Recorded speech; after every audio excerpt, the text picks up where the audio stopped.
Welcome back to Two Gay Dads, episode 8. Today's episode, it's going to be a little different. We're going off script. We're stepping outside of our adoption, non-traditional family focus, and we have to talk about something a little political. It's not what you're here for. That's okay. Come back next week for episode 9. We'll be back on agenda, and we hope you'll join us then. We'll also hope you'll just listen to the conversation we're about to have, because things are getting real in this country. And if we weren't addressing them, if we weren't talking about them, if we're not using the community that we've built together and this platform to speak out, we're failing. So here's the truth. Where we are is a place of fear, frustration, anxiety, and absolute outrage. These emotions aren't just ours. They're shared by so many people across the country and around the world right now. And because of that, silent doesn't really feel like an option. We have friends and family on both sides of the aisle, and we know what we say today might not sit well with everyone. From our perspective, those who disagree fall into one of two groups. There are those who are frustrated but still believe that there's still some good that can come from this administration. And then there's that second group who continue to fully support this administration and its actions. If you're in that first group, we hope that you will find your voice, because I have to ask you now, when is enough enough? We need you to speak up. Just as you're wrestling with your feelings, so are we. And while we love you, these times demand more out of all of us than just sticking to the usual format. They demand that we speak up and speak out, whether in conversations on the street, around the dinner table, online, and yes, on podcasts. We want to be clear up front. The language we use today may make some people uncomfortable. We may lose some listeners because of the topic we're going to choose to cover today. And so be it. This is a community that we're trying to build. This is a podcast that we do, and it's our space. And while we recognize that any public platform carries a responsibility to be thoughtful, we also believe in being honest and direct about our perspective. So what you hear today reflects our words and our opinions alone, and our values alone, and our feelings alone. So if you're still with us through this disclaimer, let's dive in. Nate? This is Two Gay Dads. Let's get into it.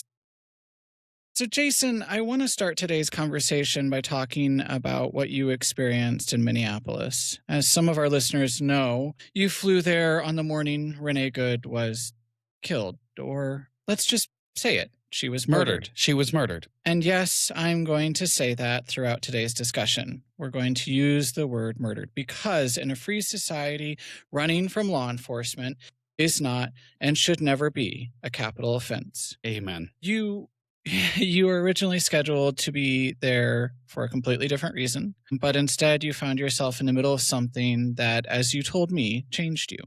And not just because you're a social justice activist, but because you're a former trained law enforcement officer. That perspective makes what you witnessed even more profound. Yeah. There are moments in our professional lives and our personal lives that will change us forever, that you can't be the same person after you experience something that you were before. And I think I have several of those examples, but the tragedies that I've, through our normal full-time job, that I've been a part of or participated in the aftermath of would be the Marjory Stoneman Douglas shooting in 2019, and in Minneapolis, the day Renee Good was murdered. I can't be the same person I was before those days because I experienced things. And I think the easiest way to do would be to share what I posted on Facebook about the day. But before I even do that, what I want to say is I did this for one day. One day.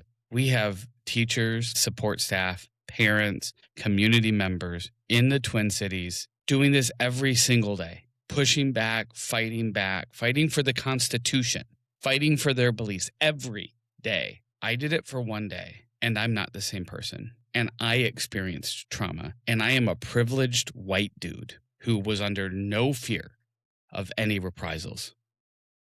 So I'll just share to kind of start.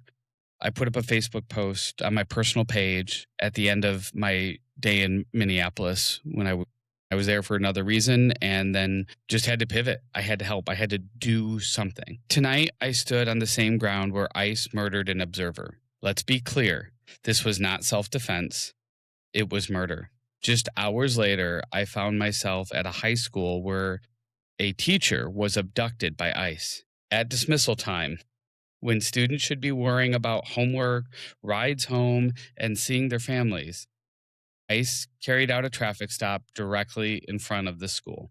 Educators did what educators always do. They protected children. The brave educators formed a human wall on the sidewalk, shielding their students from the terror of watching someone be taken away by their own government. ICE did not target danger. They targeted the brown educator who was standing in that line without cause, without questions. They attempted to take him into custody simply for existing. When others tried to intervene, when they dared to say no, ICE responded with handcuffs and violence. Another educator, a black educator, was arrested and abducted. Tear gas and other chemical agents were deployed against educators and students who were standing on a public sidewalk or the school's lawn. Children watched their teachers be attacked, and teachers watched their colleagues disappear. What is happening in this country, and how much more are we willing to accept before we say, this is not who we are? So, and we're recording this. I just want to say we're now, a week and a half? Almost 2 weeks. We're 2 weeks out from this. We're 9 days. 9 days. And it's only gotten worse and more real and more it is this deluge of information. I open up my Instagram feed and it's just video after video after video after video after video. But if we can, I want to focus a little bit on this story because I think it's really important, and then we'll get into the broader stuff. Can you walk us through the events at that high school? And since we now have so much more information, we have this video where you see students backing away, and then a ICE officer charges through them, and so much more has happened. But what did you see and hear at dismissal that you want our listeners to understand? Yeah. So when I landed in Minneapolis, I connected with some colleagues who directed me to go to a different school to participate in an ICE patrol. What educators and parents and community members are doing is they are on guard at drop-off time and dismissal time for schools, because while it doesn't appear ICE is targeting schools, they are certainly targeting drop-off time and pickup time and swarming in those areas to conduct their illegal and unlawful operations. So I was there actually because of the rental vehicle that I had, and being a white dude, got tagged as a potential ICE officer until I was able to identify myself. And for about 45 minutes, we, kind of walked around this one corner of this school, and what the community there is doing every single day is they're building a database of unmarked ICE vehicles. They take pictures of them. They text them to a phone number. They have little whistles. I've been carrying the whistle that I was given that day as part of the patrol every day as a little touchstone in my pocket to keep myself grounded in what is happening in this country and what it is that we're trying to do. And so I was at a different building, did not see any ICE activity at that building when we were alerted that there was an educator, a support staff member from Roosevelt High School who had just been abducted by ICE. And a few of us immediately pivoted over to that high school. When we were there, you could tell that the activity had all finished. The news media was starting to show up, and there was a group of educators and officials meeting inside of the school. The air had a odor, some sort of chemical agent. You could just tell this was a scene of where something just terrible had just happened. And what we learned throughout the course of the next several hours is that ICE was not conducting an operation at the school. They were conducting an operation near the school. And one of the things that the trained observers have been doing, not just in the Twin Cities, but everywhere. And by the way, this is legal. Nothing they did was illegal, is they were following an ICE vehicle. because when ICE vehicles, because they're cowards, realize they're being followed, they tend to leave the area. What ICE didn't do in this situation is they didn't. They pulled over in front of the school, let In front of the the school, I think that's a and really, like, and we've had a lot of discussions with our friends here trying to understand that when you are a law enforcement officer, there are 1,000 things that can go wrong at a traffic stop. So if at all avoidable, you don't do it in front of a school. So either it's a lack of training and reckless behavior, or they're trying to make a point and escalate. And with this group, I don't know. It could be either, because either are being seen in situation after situation. So I think that's like a really important detail to include. Yeah, you got a little ahead of me. They stopped and let the observer pass, and then they initiated a traffic stop in front of the school near dismissal time. And to your point, Nate, you are absolutely right. When I was trained, and it's been a long time since I've been in law enforcement, but I can't imagine that this safety protocol has changed. We did not do traffic stops in front of schools if we could at all avoid it.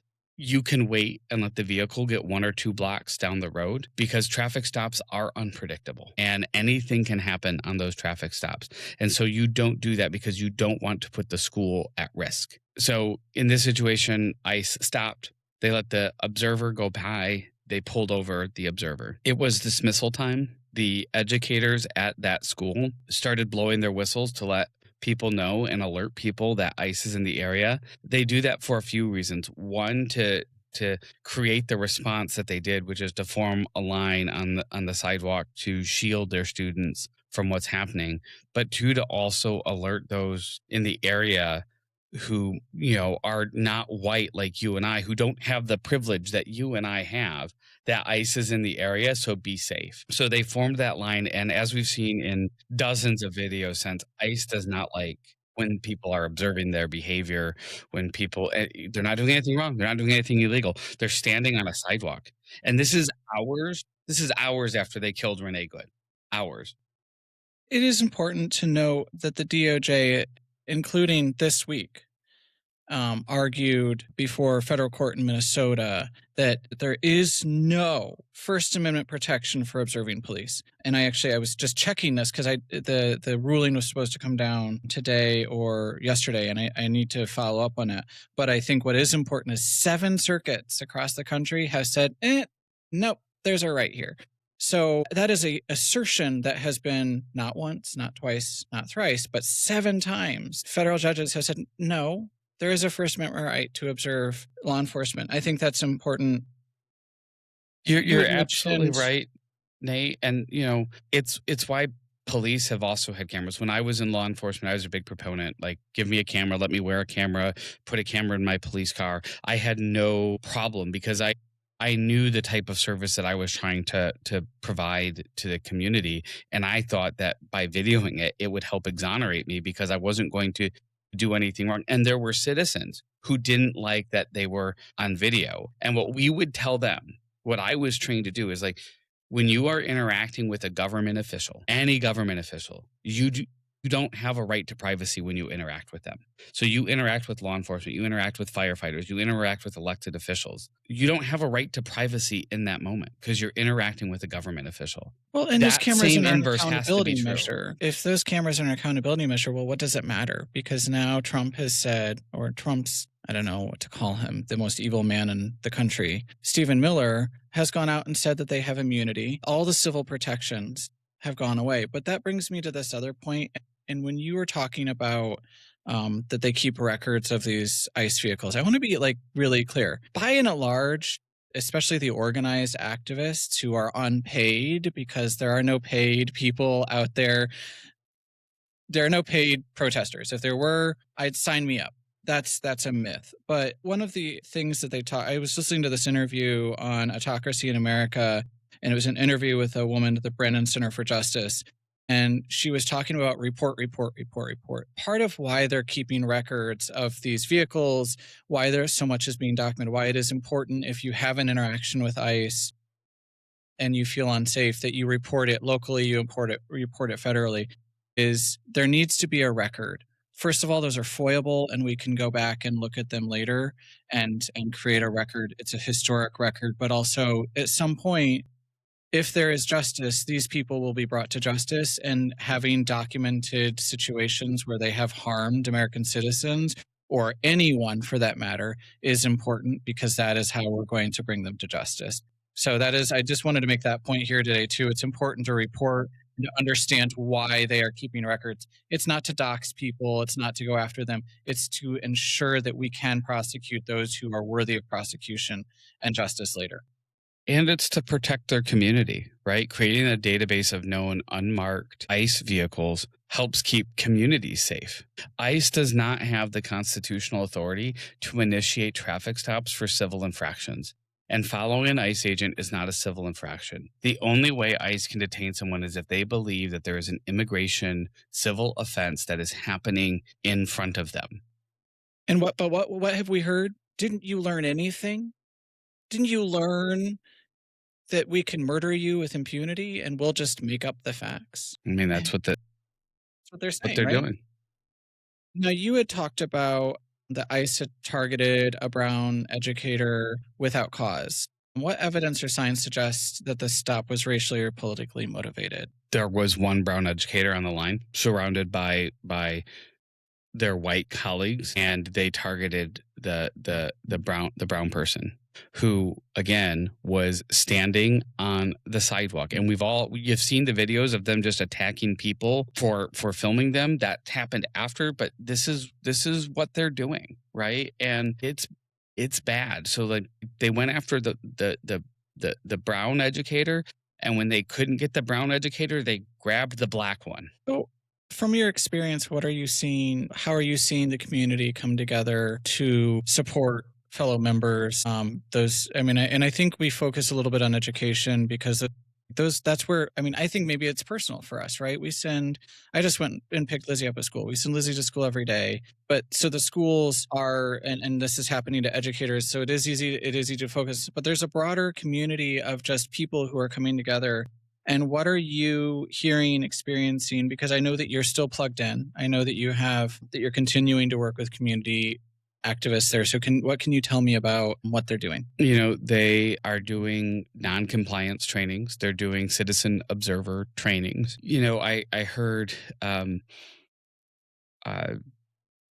story yesterday from a colleague that in St. Paul, they've created a network of notaries who people are afraid to leave their houses, right? So if you haven't been paying attention, Minneapolis and St. Paul, those educators and students are all in distance learning. So think back to COVID times, they're all learning online because people are afraid to leave their homes. They're afraid to go to the grocery store, right? There's been reports this week of ICE in Target, at the airports, like they're We everywhere. just saw an article last night that apparently they have broad jurisdiction at airports. They're going to go hang out at Minneapolis Airport. Yeah. In St. Paul, what I heard from a colleague is they've created this network of people who are notaries who are going to people's houses and notarizing durable power of attorneys for parents in case they're taken so someone can take care of their kids. And it's inspiring that they're doing that, but they shouldn't have to.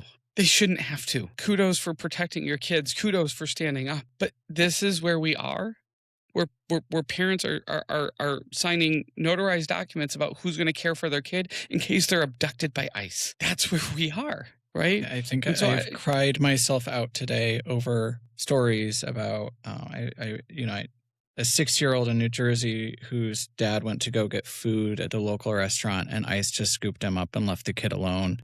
You tell a story about, and I don't know why 6 is the magic number, but 6 seems to be the number of these kids, the ages of these kids. You told a story about a 6-year-old who got left on a curb when ICE abducted their mother. We've got this walking home from school.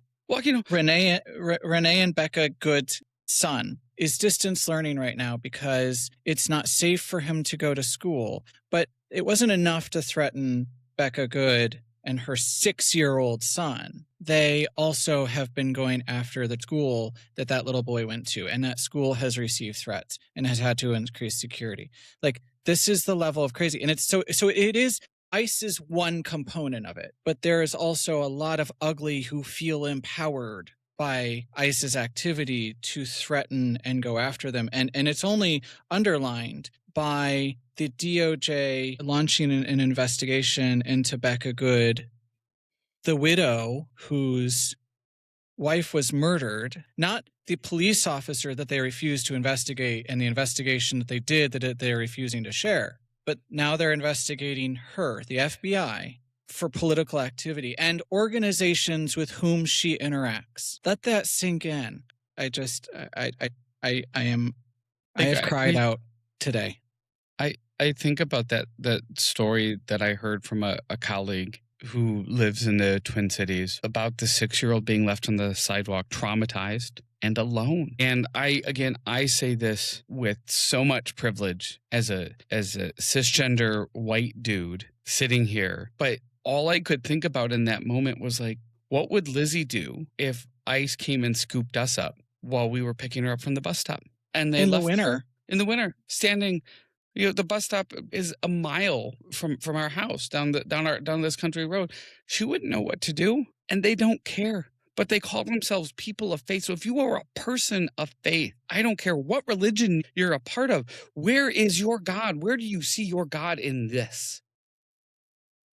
I wrote in my notes. You want to talk about domestic terrorism? This is domestic terrorism. I wrote in my notes, complicit Christianity. Christianity has been used to validate the Nazi regime. It was used to validate slavery. It has been used time and time again to give credibility and validation to the worst acts of humankind. And this is just another one. So, and I hate to say it, but Christian friends, it is time to pick a side. And I sit with a lot of friends who I feel like don't say anything because they don't want to anger their friends or they don't want to be ostracized. Like I said in my opening, if not now, when? What is your red line? When are you going to say something? When are you going to be out and proud for giving a shit and following your faith? Because I'm pretty good. I've read my Bible. I'm good with where I believe and what I believe and how I'm going to behave toward my fellow human beings. And I'm waiting for some folks out there to step up.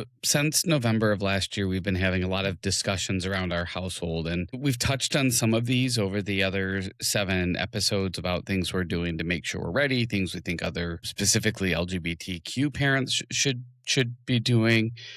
We're also the students of history. We love reading history books, watching history movies, and we've spent a lot of time learning from our past so that we don't hopefully repeat the same mistakes again in the future. And, we've spent a lot of time reviewing what was going on in Nazi Germany and through the Holocaust. And that means we've learned to look for signs of authoritarianism, what it looks like, and what are the steps we can take to protect ourselves. So, Nate, you've shouldered a lot of the work that we've done in our household to get ready. So what are some of those things that we've been doing since last November of 2024? Yeah, so to be blunt, we've been taking some practical steps to ensure that we can leave if circumstances require it. And when I say leave, I mean potentially leave a country that we were born to, that we love, that we have served in different capacities. And so that has meant having honest and sometimes difficult conversations as a family and with our family and friends. So can you give a couple examples of, a few things that we've actually done that we might encourage other people who feel the same level of anxiety or trepidation that we feel? Yeah. So step 1 has been we've made it a priority, I guess, to set aside some money with a goal of covering a year's worth of basic essentials. And I'm not talking about a year's worth of our salary. I'm talking about what could we get by on a monthly basis and live if we had to. And as part of that, we've also evaluated banking institutions to consider our options. So if we needed to move money out of the country, what does that look like? There's tax implications here and there and things like that. So what does that look like and how would we go about doing that? And how do we make sure that we're with institutions where that could be done relatively easily? One of the other things you've made sure all of our documents are up to date. They are. We have wills, power of attorney, all of those things.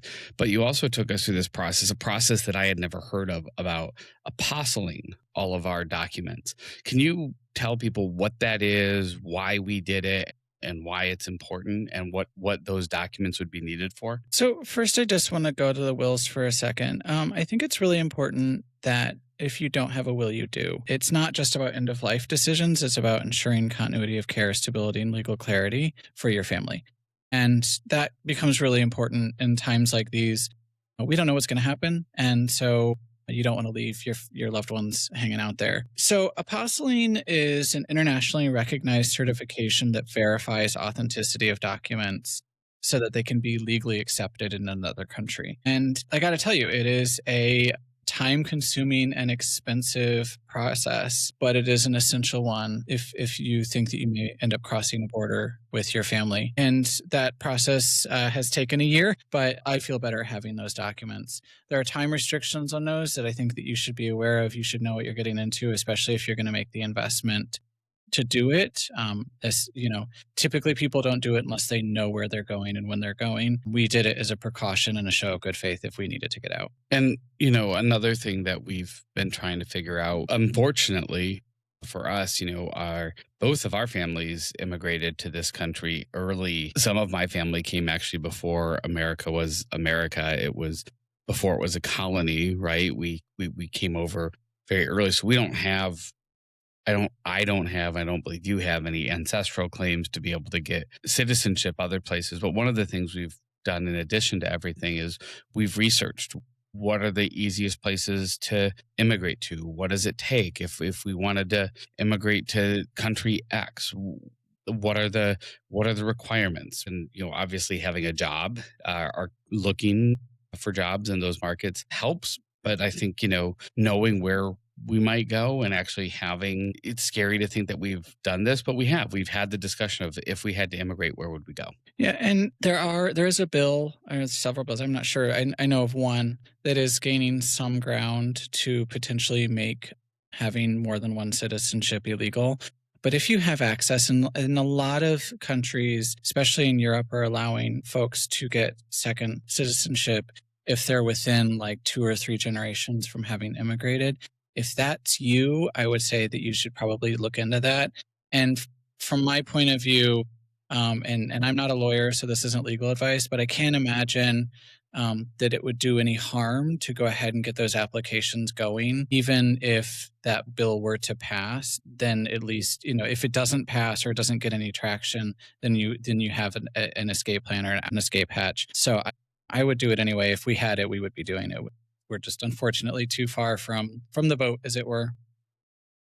And I think the last thing we've been doing that is really important is we've continued to live our lives to the fullest, right? We have a 5-year-old and we're trying to shield her from as much of the noise and the adult stress that we're feeling as possible so that our kid gets to be a kid, right?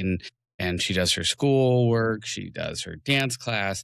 For those who listened last week, she did actually, I don't know if any of you put her up to it, but she did ask to play soccer. So she's registered to play soccer in this. We just spent last weekend with, our friend Kelly, who was on the show at Great Wolf Lodge with her daughter. So, while we're trying to take steps to prepare, we're also still making sure that we use joy as an act of resistance. Absolutely.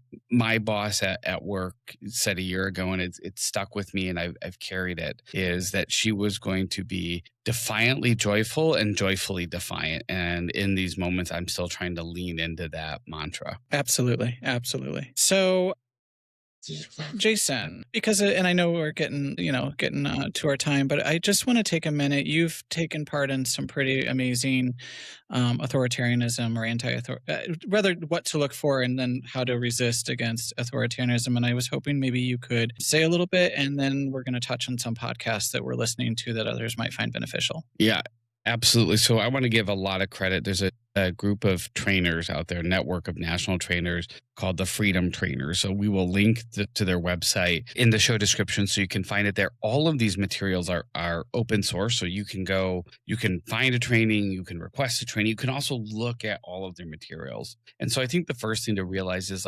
understanding that there are typically 6 things that authoritarians do. And the Trump administration has done all of them. They direct investigations against critics. They give license to lawbreaking. I think we see that inevitably with what's happening in Minnesota and other places, but egregiously in Minnesota right now with ICE.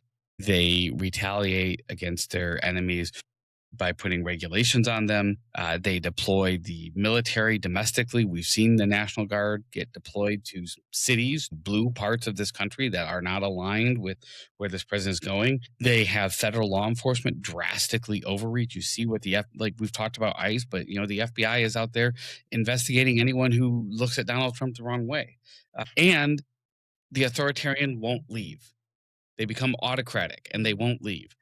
And we have seen that and heard that, oh, I'm just going to run for a third term. Like, why should I have to leave? Right. So those are the signs of what an autocrat and an authoritarian does. And just like a quick definition, I know we've talked a lot about it, but essentially an authoritarianism is a concentration of power amongst a small group of people who all have the same beliefs, and they network organizations together, and they actively oppress, not just suppress, but oppress any of those who are in conflict with them, right? And so they love to stoke fear and chaos to keep us off balance.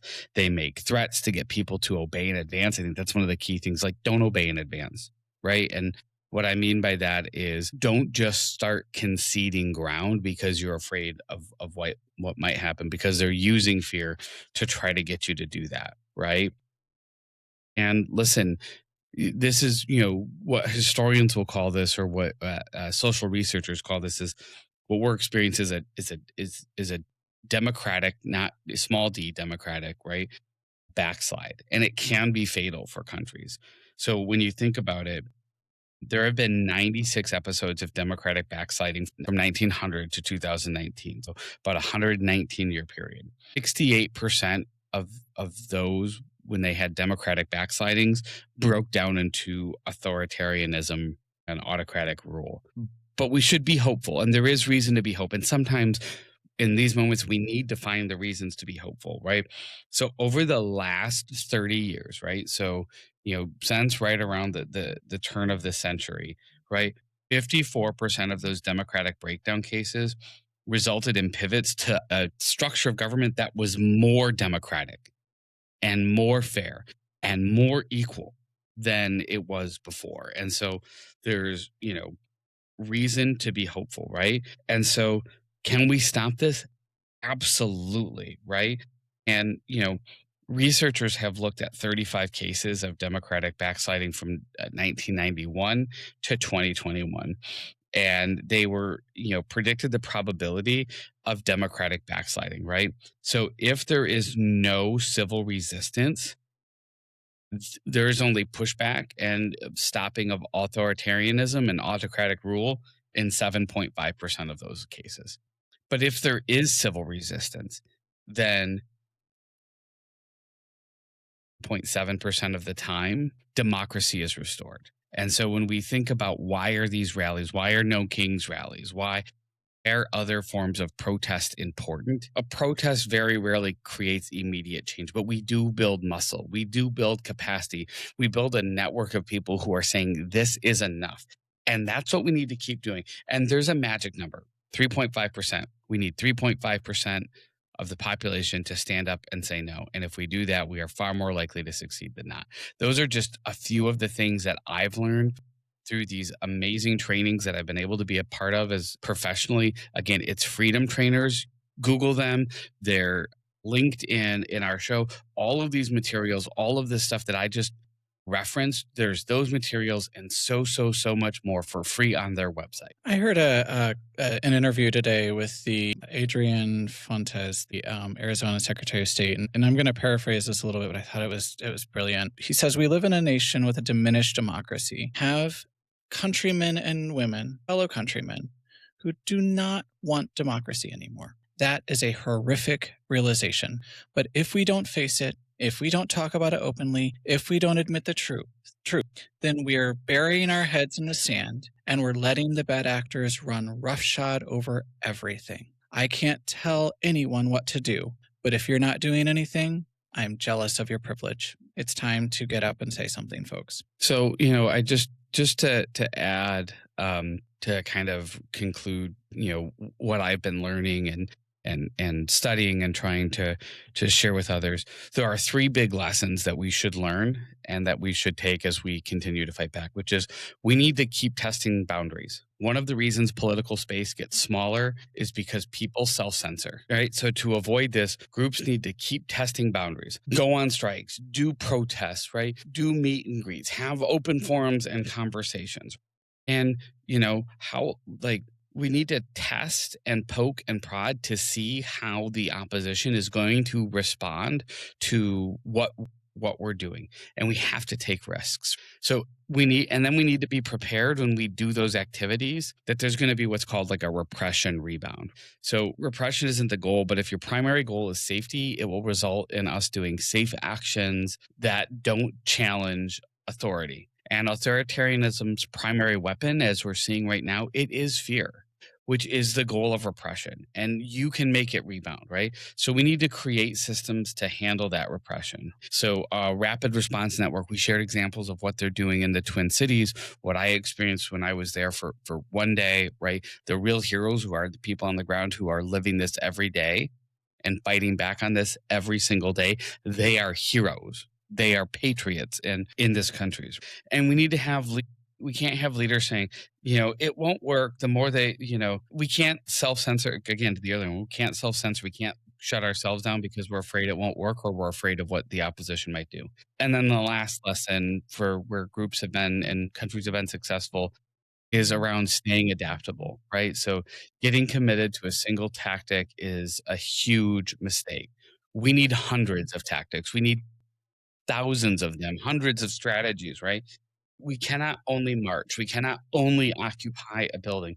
We have to keep pushing and testing and stretching ourselves and trying new things and leaning into the fact that no idea is a bad idea. And we should be putting everything on the table right now. So lessons learned from other places where they were successful at restoring democracy and actually even making it better and repairing it and making it more equitable for everyone moving forward. To that end, staying informed matters more now than ever. And one of the ways is by engaging or tuning in to thoughtful, well-researched podcasts. So I just wanted to list some of the ones that we're listening to right now. So Pod Save America and Pod Save the World are ones. I don't know if you listen to Pod Save the World. I listen to Pod Save America every week, twice a week. Strict Scrutiny is a fantastic Supreme Court analytical, but also in a way that people can understand on the Supreme Court and the cases going before them. Ezra Klein has become kind of a warm blanket to me. He's doing his podcast, his weekly podcast, has helped me process the election, the DNC elections this year, and also some of the Israel-Gaza stuff. I'm looking for kind of another perspective and somebody who is going to bring in voices. And then Autocracy in America is new. They're on their second episode that I think that's released to everybody. That's being put out by The Atlantic. I just had Jason sit down and listen to the first episode the other day. It's really good. And then if you have other recommendations, please drop them in the comments. We're always looking for new ways to stay not only informed, but grounded and anchored in our values at this time. So the more we learn together, the stronger and more prepared we become. So Jason, the gay agenda this week, are we going to do anything? No, we're not going to dive in. We will bring it back next week. Next week, we will be back to our regular format, but we're not driving into the our gay agenda this week because today's focus is on the news that's impacting all of us and the videos that are filling our social media feeds. And so while LGBTQ plus rights remain central to who we are and what we believe, we also recognize that in these unprecedented times, we are all in this together and we have to use our voices and stand up and say, enough. We will not stand idly by. We will not go quietly into the night and just fade away. We will not let fear. Believe the argument on intersectionality. Talk to a trans person who just got told by Christine Ohm today that they're supposed to carry their birth certificates and passports with them because that just opened a whole new level of horror for them. So these issues, they do intersect and they are important and we need to have that conversation too. And so right now, survival means finding truth, sharing information, and supporting each other whenever, wherever, and however we can, and not letting our community that we are building here on this podcast that we have with our friends and our family be torn apart because what they want you to feel is afraid. So while we didn't do that, we will do, what did you learn from your daughter this week, Jason? This has been a really interesting week. I was in Washington, D.C. for work this week, and as we got back from the holidays, the travel has stepped back up, right? Just what a gift my child is, what a gift family is. We were sick over the holidays. Lizzie and I were supposed to spend the weekend with my family, with my parents. We can't do that because they have the flu. And then my dear Aunt Sandy passed away this week. And we all sometimes have that crazy aunt. Well, she was the crazy aunt and I was the crazy nephew. And we were the crazy people, the fun people at all the parties. She lived a beautiful, full life, full of service and devotion, 66 years of marriage to my uncle and to my beautiful, beautiful cousin who lost her mother. Sharon, I love you. I'm here for you. And what my kid just through all of this taught me is how important our family is and our family of choice is, and to not take a single day that you have with them for granted. I think for me, what I learned this week from our daughter is the littles are feeling this too. Since the new year, it has been nothing but continual chaos. They're feeling it. And she has been clingy and she doesn't know she doesn't know to ask the questions. And she definitely doesn't understand it, but they're feeling it. And I think finding, like you talked about earlier, finding that joy and using joy as an act of resistance and bringing joy to our littles and leaning into the joy when we're there, maybe put the phone down, maybe give the chaos a rest for that. Like we had a birthday party tomorrow. I'm going to leave my phone in the car because I just want to be there with my kid because she's feeling it. And I want to be, I did for her. So that's what I learned from my kid this week is she's feeling it. Listen, as we bring episode 8 to a close, if you've stuck with us through this conversation that we've had, thank you. We believe it's an important discussion to have here and in all spaces. And if you disagree with us or how we feel, you know what? That's your right. And that's the beautiful part of this country. And so if you listened this far and you disagree, thank you. Thank you for listening to voices who might differ from your opinion. That's what we need to do more of, is just slow down and listen to each other. And I just want to end on this note. We're not having these conversations because we don't love this country. It's quite the opposite.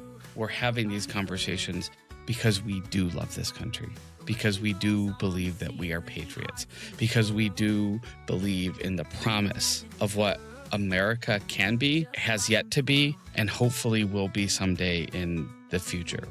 America has made a promise to be a beacon of light that has a bending arc towards justice. And we wouldn't care enough. We care too much to not speak out. Our founding documents made it clear that the right to challenge, to question, and to demand better of our government, of our country, of our fellow country persons is sacred. And it belongs to all of us. I think it's important to note that both of us and our families have long and deep histories of service to this country, and we ourselves have served our country and communities in different ways. My family's been here since the Revolutionary War. My ancestor died at Valley Forge, and so we've been here a while, and that legacy matters. And despite our disagreements with the current administration, we remain committed to this country and to fighting for it until there is no fight left. And at the end of the day, we're also parents. And that means that our ultimate truth is this: the safety and well-being of our daughter and our family comes first. And we recommit ourselves to that every single day. Let's make sure that we move forward together, fighting for the country we love, wearing our scars and imperfections with pride, knowing that the struggle continues towards truth, towards love of our fellow human beings, and toward justice. And with that, onward.